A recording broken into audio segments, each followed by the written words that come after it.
Hello everyone, welcome to my YouTube channel Civil Concept. Today I am going to discuss the topic discharge over a triangular notch or weir. जैसे कि आप देख सकते हैं यहाँ पर एक ट्राइंगुलर नॉच दिया है, ये this is the apex of this notch जिसका हम लोग नेमिंग किए हैं ओ से। और यहाँ पर आप एच देख सकते हैं, that is the head of the water above apex of V notch. इसको हम वी नॉच भी कहते हैं क्योंकि ये वी शेप से रिजेंबल करता है, यानी ट्राइंगुलर नॉच को हम वी नॉच भी कहते हैं। जैसे कि आप देख सकते हैं यहाँ पर एच क्या है, head of the water above the apex of this V notch. Okay, और ये जो थीटा है ये एंगल है इस नॉच का। हमने एक एलिमेंट्री स्ट्रिप को कंसीडर किया है जिसका थिकनेस डी एच है, और कहाँ से, at a depth of h from the free surface of water, ये स्मॉल एच है।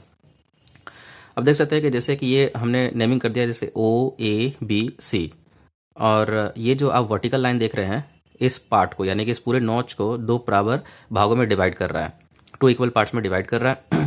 तो मैंने इस पोर्शन को यहाँ पर ड्रॉ कर लिया है, डेट इज ओ ए सी। जैसे कि आप देख सकते हैं कि अगर हमको ये ओ सी का अगर डेप्थ अगर मेजर करना है तो क्या होगा, इस पूरे वाले डेप्थ में से यानी कि हेड ऑफ द वाटर में से अगर हम इस एलिमेंट्री स्ट्रिप के डेप्थ को from the free surface of water से डिडक्ट कर देंगे तो हमको यहाँ से यहाँ तक का हाइट निकल जाएगा, डेट इज ओ सी। अगर हमको निकालना है तो एच माइनस एच हो जाएगा।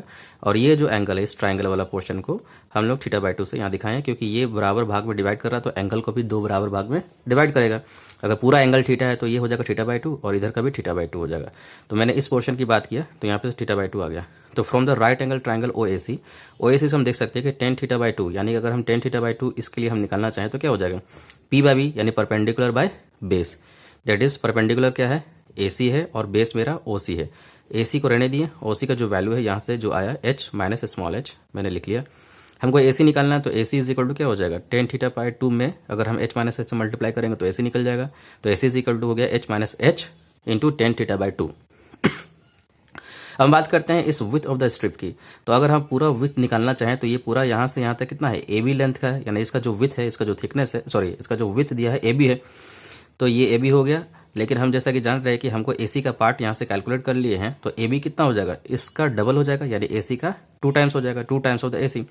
और ए सी का वैल्यू हमने यहाँ से कैलकुलेट किया है तो हो जाएगा two times of the H minus h into ten theta by to. अब हम बात करते हैं इस जो एलिमेंट्री स्ट्रिप इसका एरिया कैसे निकालेंगे। तो क्या हो जाता है, इसका जो विथ आया और थिकनेस को मल्टीप्लाई करेंगे तो area of this elementary strip निकल जाएगा। तो एरिया ऑफ द स्ट्रिप क्या हो जाएगा, ए बी जो इसका विथ है इंटू थिकनेस डी एच।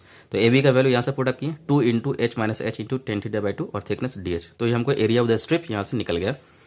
हम बात करते हैं theoretical velocity of water through the strip, यानी कि हम कंसिडर कर रहे हैं कि इस स्ट्रिप से जब मेरा वाटर फ्लो होगा तो उस वाटर फ्लो का जो वेलोसिटी होगा, थियोरेटिकल वेलोसिटी कितना होता है, root over two g h होता है।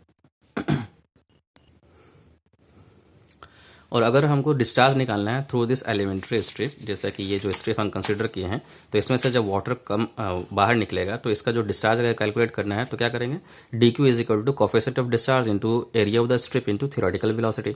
तो एरिया ऑफ द स्ट्रिप हमने यहाँ से कैलकुलेट कर लिया है, that is two into h minus h into ten theta by two into d h. और थियोरेटिकल वेलोसिटी हम जानते हैं root over two g h, और सी डी क्या है, कोफिशिएंट ऑफ डिस्चार्ज है।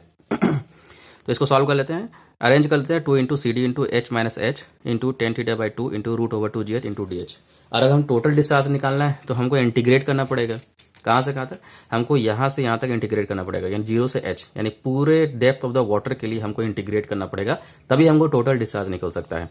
इसलिए टोटल डिस्चार्ज इक्वल टू क्या हो जाएगा, zero to h, two times of the c D into h minus h into ten theta by two root over two g h d h. तो देखिए जो constant term है इसको integration के बाहर रख लेते हैं, टू और सी डी कांस्टेंट टर्म है, टेन थीटा बाई टू भी कांस्टेंट है, रूट ओवर टू जी भी कांस्टेंट है। बाकी जो वेरिएबल्स है उसको हम इस इंटीग्रेशन के अंडर रखते हैं, h minus h into S to D power half, यानी कि ये जो रूट एच है तो रूट एच मतलब as to D power half होता है, और ये डी एच हो जाएगा। जीरो से एच तक हमको इंटीग्रेट करना है, तो ये रहने देते हैं, two into C D into ten theta by two root over two G. तो ये जो एच है जब अंदर जाएगा तो H into H two D power half, और यहाँ पर देखिए ये एच और ये एच जब मल्टीप्लाई होगा सेम बेस रहने की वजह से इसका पावर ऐड हो जाएगा, तो हो जाएगा थ्री बाई टू।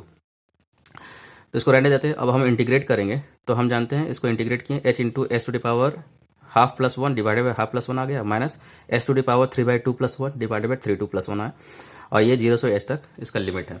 तो इसको देखने इसको जब हम सॉल्व करते हैं तो H into S to D power three by two और divided by three by two आ गया, और यहाँ से minus of S to D power five by two divided by five by two आता है। तो इसको सॉल्व कर लेते हैं। तो यहाँ पर देखिए जब हम इस लिमिट को ओपन करेंगे तो ये एक बार h के लिए आएगा कि जीरो के लिए आएगा, तो जीरो के लिए यहाँ पर जीरो वैल्यू होगा तो इसका कोई यूज़ नहीं है, तो हम लोग कैपिटल H का वैल्यू जब पुट करेंगे तो ये हो जाएगा 2 into C D into ten theta by two into root over 2g h into S to the power 3/2 divided by 3/2 minus S to the power 5/2 divided by 5/2 हो जाएगा। जैसा कि यहाँ से आप देख सकते हैं, तो discharge equal to all solve करने पर क्या हो जाएगा 2 into C D into ten theta by two root over 2g, ये इस तरीके से था। तो ये देखिए ये ऊपर चला जाएगा, दो ऊपर चला जाएगा, इधर से दो ऊपर चला जाएगा, तो ये आ गया। तो इसको सॉल्व करने पर मेरा जो डिस्चार्ज का जो वैल्यू कैलकुलेट होकर आया 8/15 into C D into ten theta by two root over 2g into S to the power 5/2। अगर इसको अरेंज कर लेते हैं अच्छे से तो डिस्चार्ज यानी total discharge through the V notch क्या निकल कर आ जाएगा 8/15 into C D into root over 2g into ten theta by two into S to the power 5/2। तो ये जो डिस्चार्ज का जो फॉर्मूला है ये वी नॉच के लिए है। अगर हम मान लेते हैं कि ये जैसे अपने देखा कि ये जो वी नॉच है तो इसका एंगल अगर ये थीटा था तो ये वैल्यू मेरा कैलकुलेट होकर ये आया। अगर यही थीटा अगर 90 डिग्री का हो जाए यानी कि मेरा जो वी नॉच है वो राइट एंगल्ड वी नॉच अगर हो जाए, राइट एंगल्ड वी नॉच हो जाए, तो इस कंडीशन में हम देख सकते हैं कि टेन थीटा बाई टू क्या हो जाएगा 10 90 degree by two that is 10 45 degree हो जाएगा, जिसका वैल्यू 1 हो जाएगा। तो ये जो फॉर्मूला है जो मेरा रिड्यूस होकर क्या आ जाएगा Q इज इक्वल टू हो जाएगा 8/15 C D into root over 2g, ये 1 हो जाएगा तो इसको हटा देते हैं, और एस टू दी पावर 5/2। तो अगर राइट एंगल्ड वी नॉच है तो इसका वैल्यू मेरा निकल कर इतना आया, जो फॉर्मूला है 8/15 into C D into root over 2g into S to the power 5/2।